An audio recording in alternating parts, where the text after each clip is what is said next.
नमस्कार दोस्तों, एडीआल स्टोरीज में आप सबका स्वागत है। आइए मिलते हैं एक नई कहानी अकेली बूढ़ी माँ की कहानी के साथ। दो जवान बेटे मर गए। 10 साल पहले पति भी चल बसे।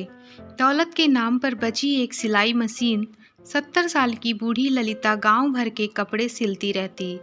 बदले में कोई चावल दे जाता तो कोई गेहूं या बाजरा। सिलाई करते समय उसकी कमजोर गर्दन डमरू की तरह हिलती रहती। दरवाजे के सामने से जो भी निकलता वह उसे राम राम कहना ना भूलती।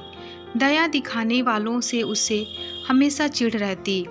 छोटे छोटे बच्चे दरवाजे पर आकर उधम मचाते, लेकिन ललिता उनको कभी बुरा भला ना कहकर उल्टे खुश होती। प्रधान जी कन्या पाठशाला के लिए चंदा इकट्ठा करने निकले तो ललिता के घर की हालत देखकर पिघल गए। क्यों दादी, तुम हाँ कह दो तो तुम्हें बुढ़ापा पेंशन दिलवाने की कोशिश करूं?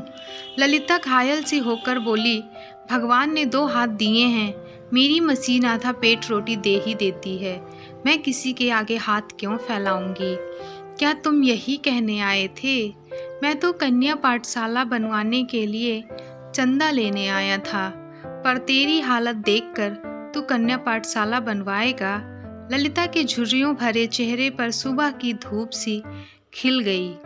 हाँ, एक दिन जरूर बनवाऊंगा दादी, बस तेरा आशीष चाहिए।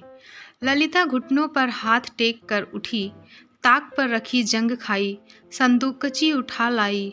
काफ़ी देर उलट पुलट करने पर बटुआ निकाला। उसमें से 300 रुपये निकाल कर प्रधान जी की हथेली पर रख दिए। बेटे, सोचा था मरने से पहले गंगा नहाने जाऊंगी, उसी के लिए जोड़कर ये पैसे रखे थे।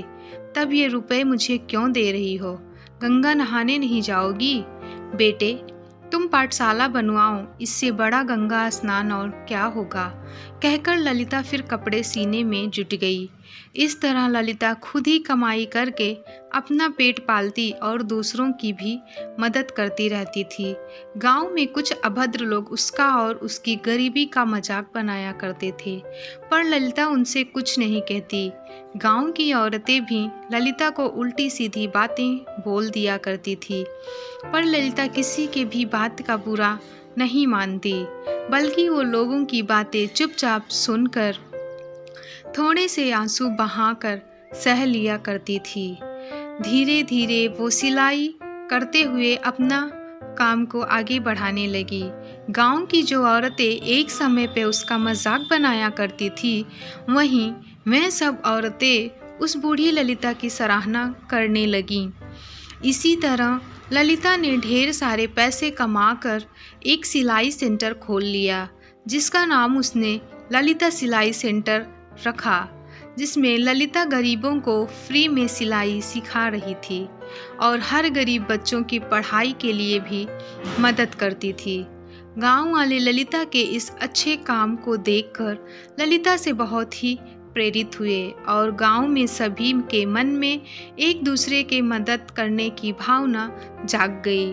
गांव की औरतें जो ललिता का मजाक बनाई थीं, वो सब आकर ललिता से माफ़ी मांगी और हर गरीब की मदद करने का प्रण करती हैं।